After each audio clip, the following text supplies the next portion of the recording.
Hello, I am Dr. Mirela Cerneanu, and I welcome you to the Wellness Optimizing Warrior MD podcast, the WOW MD podcast. I am not your typical wellness coach, and this is not a typical wellness podcast. Here, I'll discuss educational facts about health, hormones, intimacy, anti-aging, and beauty trends, all very hot topics, to empower you to make great choices when it comes to your health and to your body. I want you to go, wow, I did not know that. Or, wow, this is going to make a great difference for me. Our healthcare system is broken and it needs a revolution. You and I can start one today. I am willing to share my knowledge with the world if you're willing to listen. Let's get started. Hello, listener, and welcome back to another episode. And today's episode is about fertility. And if you think, well, I'm a menopausal patient, I don't really need to worry about fertility anymore, please listen, because you probably have a daughter, a niece, or a young woman in your life that might benefit from this information, that you can provide some advice for. It didn't take a whole lot of persuasive recommendations or questions or prompts from friends and patients to decide to record a podcast on the topic of fertility. And last episode, when I talked about the fallopian tubes, I hope I stressed out the importance of these very amazing, small, frequently ignored organs that women have in their bodies that are absolutely crucial for a woman's fertility. So with that topic established, I would like to continue and kind of dedicate this episode and the next episode purely to fertility. So each woman has her own story about how and why and when she decided she got pregnant and had a baby or babies. Now, as a middle-aged woman in my very early 40s, I decided it was finally the right time to have a child. And honestly, I personally never wanted to be a mother as a young woman because I was extremely career-driven and I had all kinds of other goals that were much more important to me at the time than considering the possibility of children or having a family. I really wanted to be independent and I wanted to be free. So independence and freedom, because I was born in communism, were much more valuable to me in my 20s and 30s. So as a Romanian-born woman, I decided to immigrate and come to the United States in my mid-20s. So by the time I graduated from my second residency program in the US and considered life much more seriously, I was already in my mid-30s. I met my husband when I was 36. We dated for a few years. He proposed. We got engaged. I was about 39 at the time, and I got married exactly after I turned 40. So again, as a very career-driven, goal-oriented woman, I decided immediately, well, I had what I wanted from life as far as career, job, finances, husband. It was a great time to try and get pregnant. So I had a conversation with my husband shortly after we got married. We both got very excited and agreed to try. Well, nothing happened, and after a few months, I decided to see a specialist because I knew I was older than the ideal time to have a baby, and nothing had happened. Well, I received some pretty bad news when the lab tests were run, and I was told my ovaries had run out of steam. Apparently, there are ways to tell if there's a problem with our ovaries.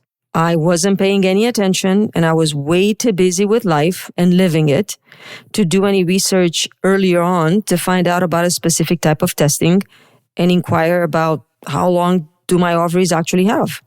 Long story short, I'm only the mother of my fur baby, my red fox yellow lab, who's amazingly intelligent and absolutely gorgeous. We couldn't love her more. We adopted her from a breeder in 2022. So I had a pretty long fertility journey that led me to the end of my decision of having a child and deciding, okay, well, I'm done with this. It lasted about 5 years, and those were not easy years. There was a lot of strife and a lot of discontent and a lot of stress in my marriage as well. So I was 45, 46 by the time I finally gave up on the idea of mothering a child. And I sincerely hope that this little story, which is my intro, serves as a lesson for some of you who might be listening, or some of you who know someone that says, well, I don't need a baby right now, I'm going to wait, and might be able to relate to the situation that I found myself in 10 years ago. Now, don't get me wrong, I'm a very happy person. I'm an Aries. I don't regret anything I did. I don't regret everything that happened, because it happened for a reason. And I simply believe it was just meant to be this way. So again, I do not regret making any of the choices that led me to the point where I am in my life, or to the fact that unfortunately I do not have any children. However, I want to record this podcast episode because on my fertility journey, I learned so much about this topic. And I learned things that no one taught me. And I'm an OBGYN. And I would like to share my knowledge with the world and with the young women that might or might not consider fertility in their future. So I'd like to provide some advice or counseling about fertility, specifically fertility preserving tips for women who are not ready to have a child, but again, would like to have that option later on. Maybe you are a career-oriented and driven woman.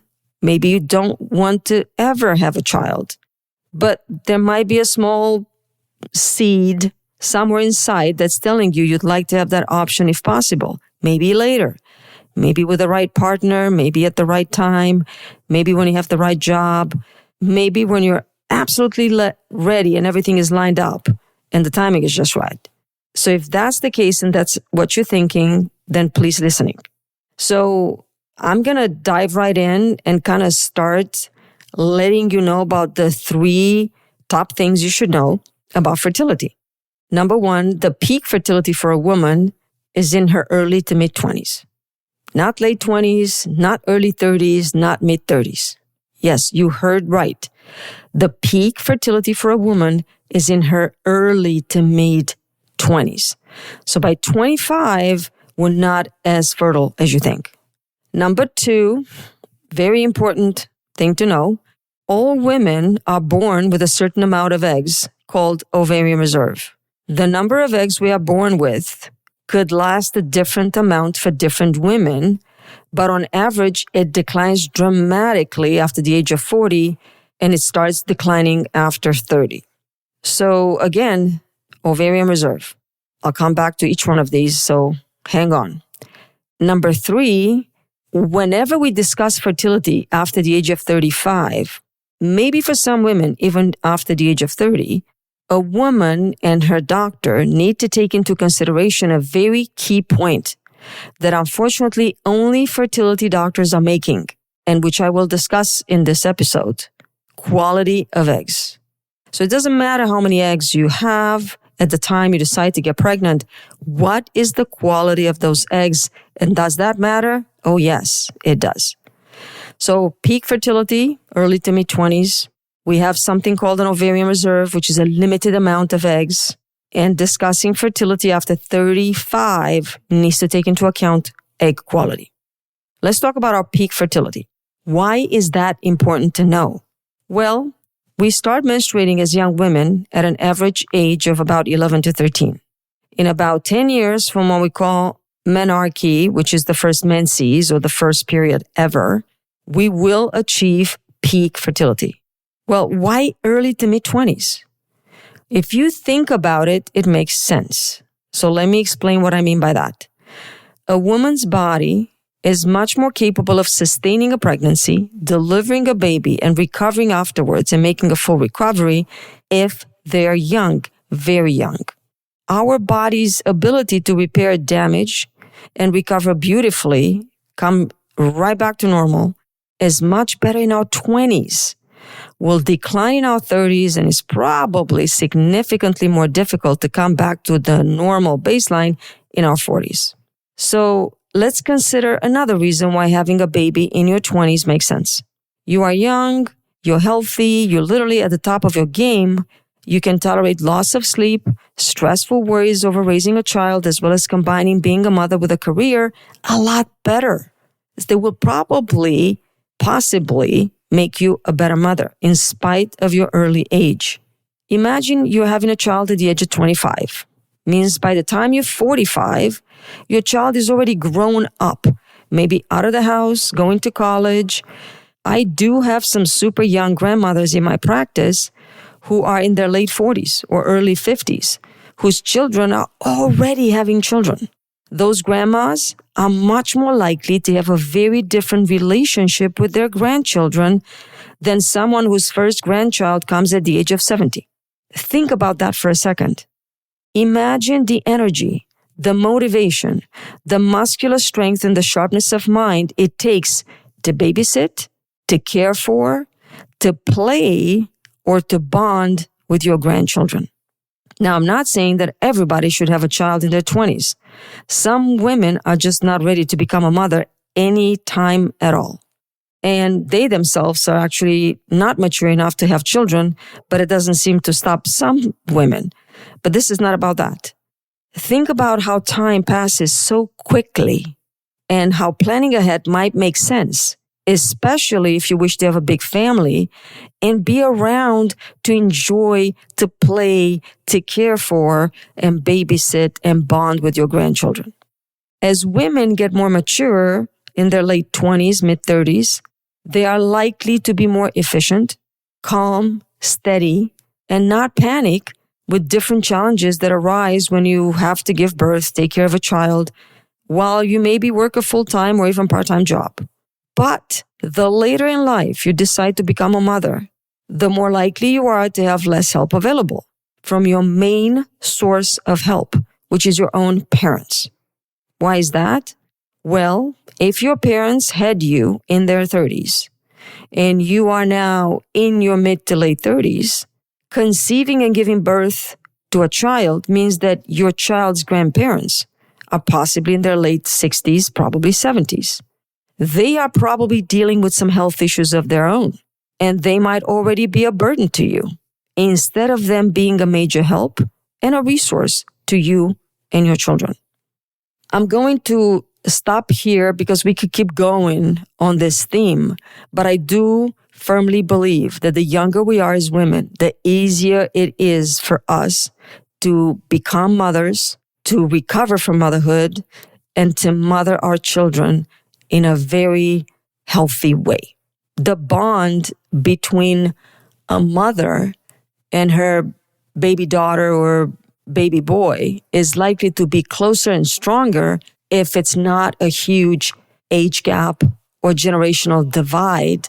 Like, for example, a woman having a baby in her mid to late 40s, which means that by the time that child is a teenager, she will be in her late 50s, maybe early 60s. So if I have some young listeners listening to this episode, my advice is please reconsider your decision to delay childbearing after 35 and take this seriously. So let's talk about number 2, ovarian reserve. That means being born with a certain amount of eggs. So our egg reserve or ovarian reserve. If you are a woman and you have never heard of this, or you are a man in love with a woman, please know that this is really important. So pay close attention. I'm going to break it down for you and explain it hopefully in a simple way that makes sense. When a female gender baby is born, that's otherwise within normal limits, there's no genetic abnormalities like Down syndrome, Turner syndrome, that baby girl is born with an average egg count for the entire lifespan, which is about 400,000 eggs. That's between 300,000 to 500,000. So if you think about this number, it's 500,000, almost 500,000 eggs. Well, that should be plenty, right? That's unfortunately not the case. Once a young girl starts menstruating or having periods, which is 12 to 13 years since her birth, that means 12 to 13 years have passed. Some of those eggs are no longer there. We start losing eggs from birth to teenage years, and that's a bummer, but it's true. Now, consider the fact that each cycle, again, the cycle is the time or the number of days from one period to the next period. Consider the fact that every cycle for a woman, once she starts menstruating, somewhere between 20 and 50 eggs will be recruited to generate one mature egg. That means an average of 300 to 600 eggs can be recruited each year for about 30 to 40 years. Well, if that would be the only math we have to deal with, that still sounds like we have plenty. You take 600 eggs times 30 years, we got about 18,000 eggs. However, our body doesn't believe in simple math, and it's not made that way. During those 30 years, something happens that is called aging. So our cells, including our ovarian egg cells, our follicles, start dying in a natural process every month. It is estimated that women lose about 1,000 eggs each month as they get older and further away from birth. So let's do the math again. That's 12,000 to 14,000 eggs a year times about 30 years. That's about 400,000 eggs. So that is why, in spite of being born with this very large amount of eggs, we end up losing our fertility as we get older. So can we measure this ovarian reserve test? Yes, it is a very simple blood test. Your doctor can order, and it's called anti-Mullerian hormone test, the AMH test. So anti-Mullerian hormone is a very normal product of developing ovarian eggs. It's made by the little cells around the egg follicle. The level of this anti-Mullerian hormone is directly related to the number of the small growing eggs in your ovaries. It can be measured on any day of the cycle, as opposed to your hormones, which vary. Your sex hormones will be low at the beginning of the cycle, will peak on day 14, will peak again, estrogen, progesterone on day 21 around implantation time, and then they decline and crash 2 to 3 days before your period is going to happen. So you can test anti-Mullerian hormone on your period, during your ovulation, during implantation. It doesn't matter. It's a rather steady number. Now, it is not frequently covered by your health insurance plan, but it could be covered. But even if it's not covered, it's a rather affordable test. And the cash price for it can run anywhere from $150 to $200. So please speak to your doctor and your insurance company on whether or not this test is covered. So now that I talked about this test, what is a level to where the AMH hormone sounds like, oh my God, yes, you have a lot of eggs? Well, it depends on your age. For example, if you are somewhere between 20 and 25 years of age, then on an average, your AMH level would be about 4 or above. So if your level is, let's say, 1.5, that might not be normal for a young 20-year-old. That might be too low. If your level is 10.5, again, average is about 4, that means not only that you have very high ovarian reserve, but you might actually have something called polycystic ovaries. So we can actually use this test, the anti-Mullerian hormone test, to diagnose polycystic ovaries, which unfortunately impact about 10 to 15% of the young female population. So let me use another example. If you are a woman that's 40 years old and your level of AMH is 1.2, that means you have an average egg reserve for a 40-year-old. Average. That's 50 percentile. Now, if your number is 0.5, that indicates a very low ovarian reserve in the 20 to 25 percentile range. So there is a lower likelihood of a successful pregnancy, perhaps without the help of modern medicine. So another way to see this, rather than just me giving you some numbers, is Google AMH by age. So again, AMH by age, and then click on images. There's a couple of very well represented graphs that could give you a very good idea where your number is based on your age and how to interpret it. So what I'd like to talk next is about factors that might affect this ovarian egg decline process. So what exactly makes us women lose our ovarian reserve quicker than we want? Well, let me start with the basic knowledge, run-of-the-mill things that every doctor will tell you. Number one, having any surgery on your ovaries for the removal of a cyst or a tumor, or just simply having one ovary removed, would be a major reason for a decreased ovarian reserve. Number 2, being born with a genetic condition that affects your ovarian reserve. Number 3, being diagnosed with cancer as a child, as a teenager, as a young woman, and unfortunately needing to undergo radiation or chemotherapy is likely to drastically affect your ovarian reserve. We do recommend such women recruit a lot of eggs, bank them and freeze them before undergoing such drastic chemo radiation procedures. Number 4, having an autoimmune condition or being diagnosed with endometriosis at an early age can dramatically impact and affect your fertility. Or having an abnormal tumor development in your uterus or in your tubes, obviously, but that's not going to impact your egg quality. Number 5, being diagnosed with a brain tumor and undergoing brain surgery can and will affect your fertility in a different way. It will affect your ovaries because your ovaries might not ovulate after the treatment for the brain tumor or after the brain surgery, but that can be helped thanks to modern medicine and reproductive endocrinology.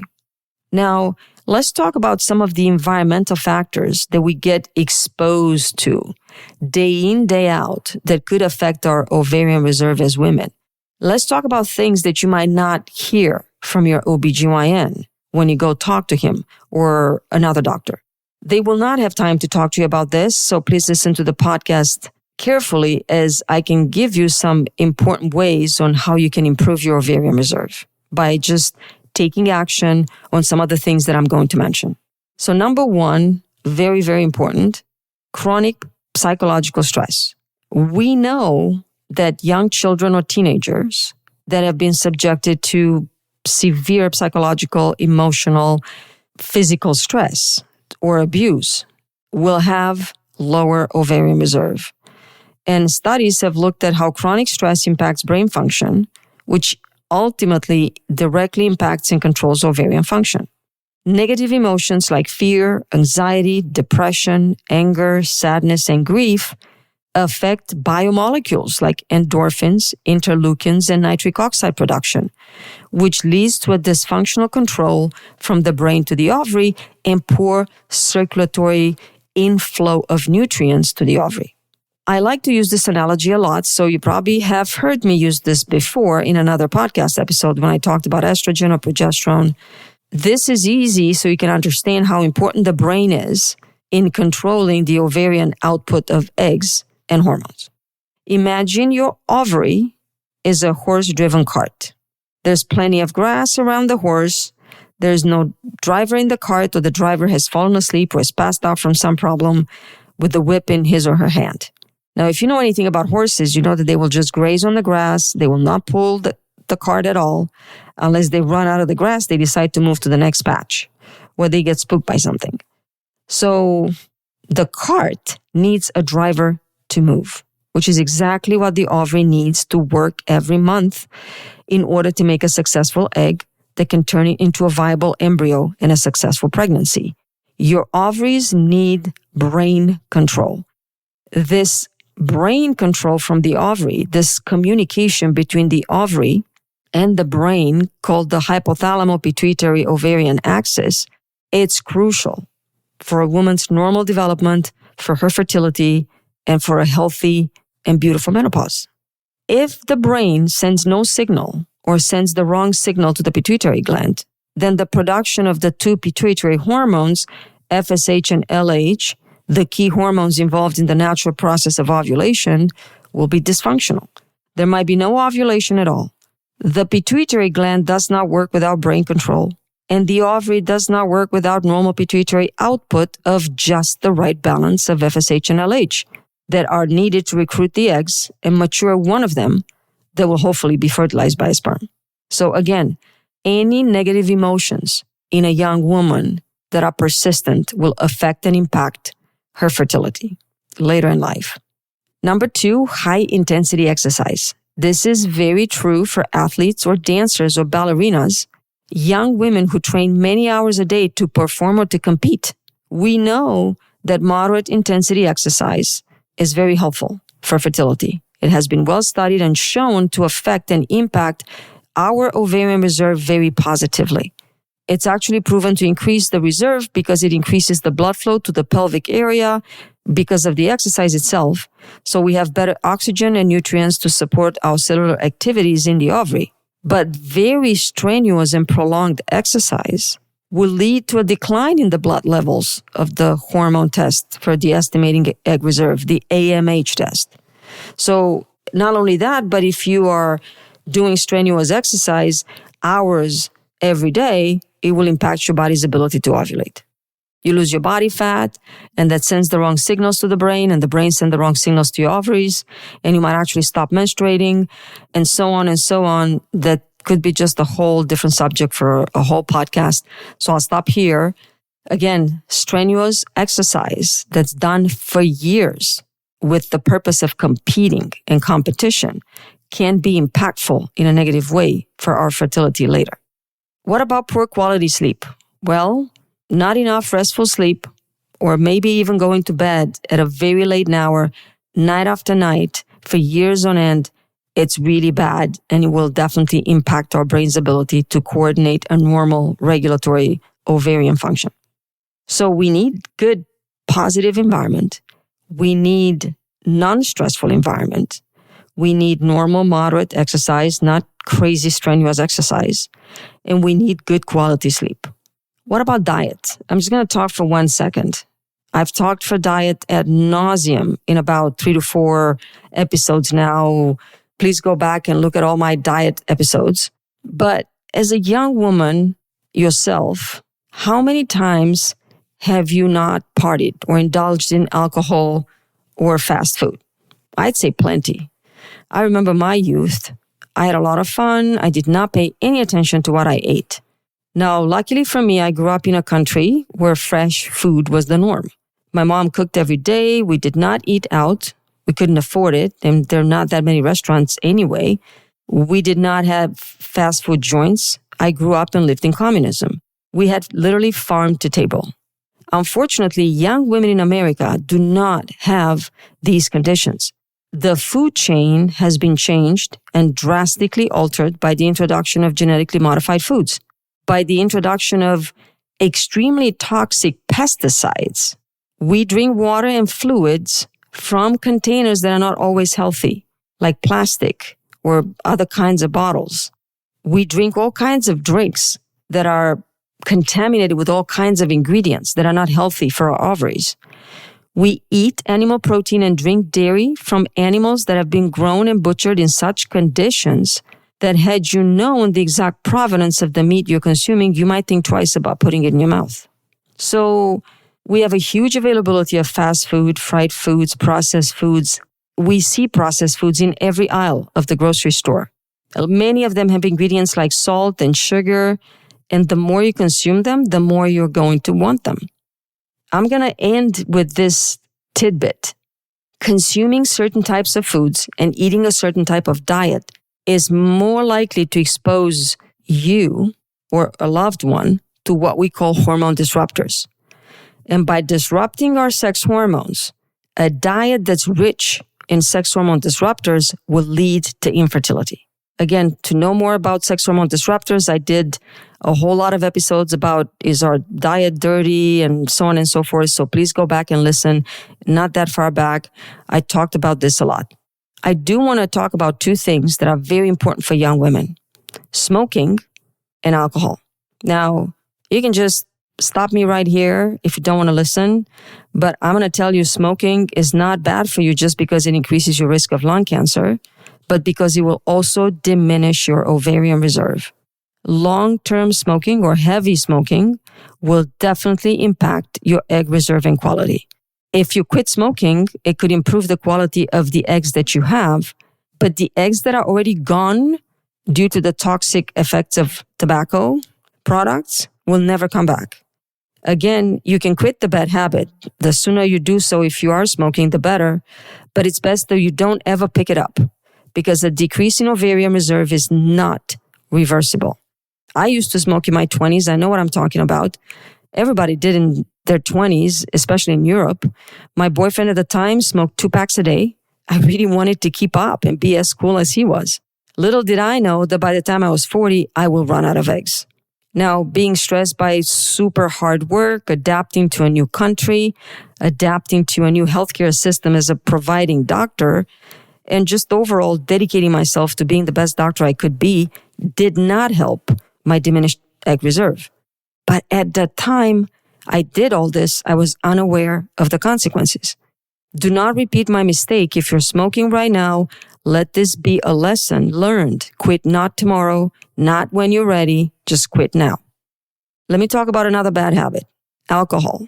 There are some studies that show that heavy drinking, regardless of the age it occurs at, including young age, can lead to diminished egg reserve. Who did not get drunk at a party as a college student? We had no age restriction in Romania for drinking alcohol. So the first time I ever got drunk, I was probably 16. Luckily, this was something that would happen maybe a few times a year at best, because all our parties were always under adult surveillance. And we kind of studied hard and played sports most of the time. But as I got older and more mature, I realized I really liked being in control. I did not like how being under the influence of alcohol and when I was buzzed, how it affected my ability to be in control. So that is why I was never interested in experimenting with any drugs, because I valued my brain above all else. I wanted to keep it as healthy as possible. So it is amazing how often women think, well, a few glasses of wine are not going to harm me, or a few beers. But if you do that day in, day out, consistently for years, it will not only become a hormone disruptor, but it will contribute to a decreased ovarian reserve and early menopause. So if you're a heavy drinker and listening to this, please stop. If you believe you're not in the habit of drinking alcohol, but you are actually consuming more than 7 drinks a week, please reconsider your intake of alcohol. So I am going to end here, but I will come back next week with more information and more tips about preserving our fertility. I am going to talk about clinical signs and symptoms that might tell us about low ovarian reserve, and maybe supplements that we can take, and exercises that we can do, and all of that. So please come back next week, as I'll have more for you. Thank you so much for listening. If you are one of my faithful listeners and you are finding value and enjoying these episodes, please feel free to leave me a review on whatever platform you're listening to.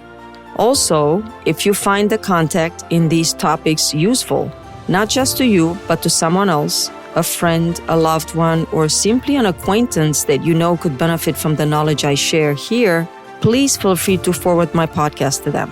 If you live in California and you'd like to work with our practice to help you achieve your wellness goals, please go to our website, www.herabeautyandwellness.com, and request an appointment. It will be our privilege to help you in any way, shape, and form we can. Any suggestions on a topic of beauty, wellness, or anti-aging are welcome. All you have to do is go to the website, leave a suggestion into the AI chat, and I promise you, if you ask, I will listen and add your suggestion to my list of topics that I want to get to as soon as possible. Please join our Facebook group, The Wellness Optimizing Warrior MD. It's a small growing community that focuses on wellness, on what's new, what's safe, and what works in beauty, wellness, and anti-aging.